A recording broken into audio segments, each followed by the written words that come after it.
Welcome to iDream. సైబరాబాద్లో Narsingi police station పేరు మరోసారి వార్తల్లోకి వచ్చింది. జానీ మాస్టర్పై ఫిర్యాదు అందుకున్న నార్సింగ్ పోలీసులు అతను అరెస్ట్ చేసి జైలుకు పంపి తిరిగి కస్టడీలోకి తీసుకొని విచారిద్దాం అనుకునే సమయంలో మరో ఫిర్యాదు వచ్చి పడింది. ఈసారి యూట్యూబర్ హర్షపై కంప్లైంట్ వచ్చింది. బిగ్ బాస్లో పాల్గొన్న ఓ అమ్మాయి హర్షపై కంప్లైంట్ చేసింది. తనను పెళ్లి చేసుకుంటానని, తనతో సినిమా తీస్తానంటూ మోసం చేసి తన దగ్గర 2 కోట్ల రూపాయలు తీసుకోవడమే కాకుండా తనని అత్యాచారం జరిపాడంటూ ఒక ఫిర్యాదు అందింది. ఆ ఫిర్యాదు వెంటనే బుక్ చేసిన నార్సింగ్ పోలీసులు హర్ష కోసం వేట మొదలుపెట్టారు. హర్షకి నోటీస్ ఇచ్చే పనిలో పడ్డారు. కంప్లైంట్ ప్రకారం తీసుకుంటే హర్షపైతో పాటు హర్ష తండ్రిపై కూడా కేసు నమోదైనట్టు తెలుస్తుంది.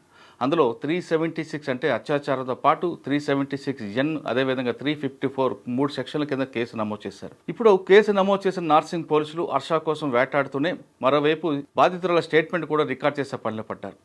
ఇదిలా ఉంటే కేసు నమోదైన వెంటనే ఐ డ్రీమ్ హర్ష కోసం ప్రయత్నం చేసింది. హర్ష కోసం ప్రయత్నం చేసిన సమయంలోనే హర్ష అనుచరులు కొంతమంది ఒక ఆడియో క్లిప్ని విడుదల చేశారు మీడియాకి. అందులో చాలా స్పష్టంగా వినిపిస్తుంది.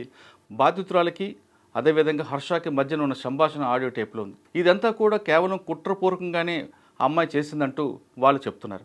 అయితే అందులో ఉన్నది ఆడియో ఏముంది, వాళ్ళిద్దరి మధ్య నిజంగా జరిగిన సంభాషణ ఏముందన్న విషయాన్ని ఒక్కసారి మనం విందాం. ఇఫ్ ఐ టెల్ యూ మనం ఎక్కడికైనా బయటకు వెళ్దామంటే యూర్ బి లైక్ నో, పనులు ఉంటాయి, ఎందుకు బయటకు పోవాలి అంటే you are like that. But అలా కూడా కాదు, that you will be like interested. ఏం చేద్దామని అనుకుంటున్నావు జీవితం చెప్పు. ఎంత ఎంత రసికరాజు రాకుండా ఉండం అంటే ఎలా పాసిబుల్? అది ప్రేమించాలి మనసులో లేదా? మరి ఎప్పుడు అడుగుతావు, ఇప్పుడు చేద్దాము, ఇప్పుడు ఏంటి ఏంటి పరిస్థితి? హర్షసే కాదు, నాకు యూపీఎస్సీ ఎగ్జామ్ బోర్డ్స్ కి క్వశ్చన్ పేపర్ లాగా తయారు అయ్యాడు. నేను ఆన్సర్ రాసుకుంటూ కూర్చోవాలి అంతే. కానీ హర్షసే మాత్రం నువ్వు నాకు ఎంత డిస్ట్రాక్ట్ చేసినా, ఏ చేసినా నేను ఆన్సరే రాస్తాను, నేను నీ వైపు చూడను. ఓ మేరీ విశ్వామిత్రుడు. ఏంటి ఏంటి గోవాల వయసు పోతుంది. అవును మరి, you are telling it on my face. సంవత్సరం ఇలానే పోతుంది. అరే భయ్యా, నిజంగా సంవత్సరం ఇలానే పోతుంది. అరే వయసు కూడా పోతుంది. Sorry, I my loved. ప్రేమించాలి మనసులో లేదా? అరే పోతే పోనీ వేరే ఎవరైనా ఇష్టమా? ఇప్పుడు చెప్పు. అలా ఏమీ లేదు, అది కూడా సిగ్గుపడుతుంది మళ్ళా. చూసా అంటే అంటే నన్ను ఏం చేయమంటావు చెప్పు. ఇవాళ నువ్వేం చేయాల్సిన అవసరం లేదమ్మా, నువ్వు ఇప్పటిదాకా చేసింది చాలు.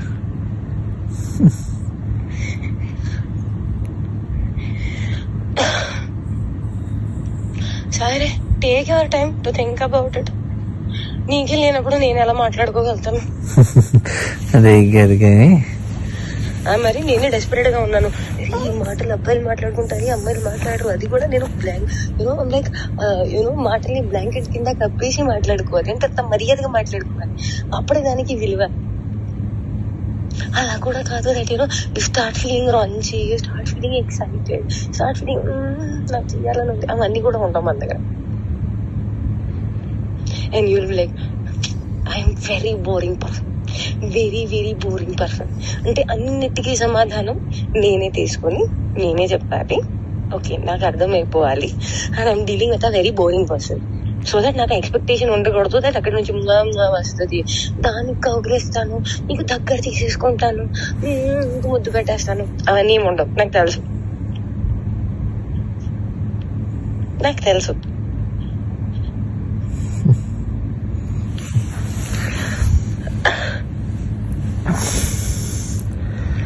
क्या चाहते हो तुम, बताओ मुझे.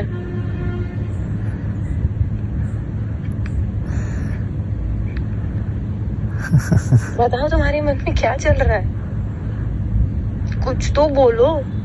ఒకవేళ నాకు తప్పు ఆలోచన ఉన్నాయి అనుకుంటే, అది నేను నీకు హానికరంగా ఉంటాను అనుకుంటే, అమ్మ గుర్తుపెట్టుకో, ఒక్కడవతలోని బావిలో తోయడానికి ఇంకొక పడిపోతే దానికన్నా పెద్ద మూర్ఖుడు ఎవడు ఉంటాడు.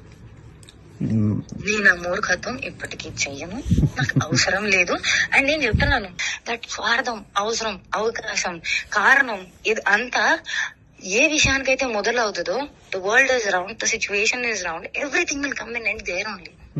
I will never initiate a thing which did not start from love and did not end on love. Which a mistake I made when you said you never had love, I had to stop there. I did not stop. Where it end? On no love only it ended. First of all, ఇదేంటి కాదు ఇదేంటి నేను నీకు చెప్తుంది అర్థం కావట్లేదా?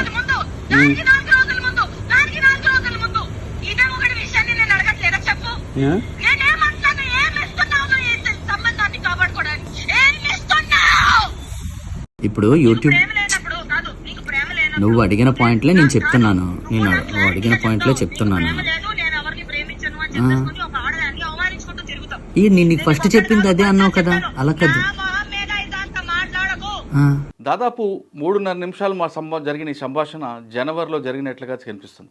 అయితే ఆ ఆడియోలో ఉన్నది బాధితురాల వాయిసా, లేదు కావాలని మ్యానిపులేట్ చేయడానికి వీళ్ళేమైనా కుట్ర పన్నారనే విషయం తెలియాలంటే ఖచ్చితంగా ఆడియో టేప్ని నార్సింగ్ పోలీసులు ఎఫ్ఎస్ఎల్ పంపాల్సిన అవసరం ఎంతైనా ఉంది. ఇప్పుడు ఇది చూస్తుంటే నార్సింగ్ పోలీసులకి ఉక్కిరి బిక్కిరే పని కనిపిస్తుంది. ఒకవైపు జానీ మాస్టర్ కేసు, మరోవైపు హర్ష కేసు. ఈ 2 సెలబ్రిటీ కేసులను దర్యాప్తు చేయడంలో నార్సింగ్ పోలీసులు ఉక్కిరి బిక్కిరి అవుతున్నారు.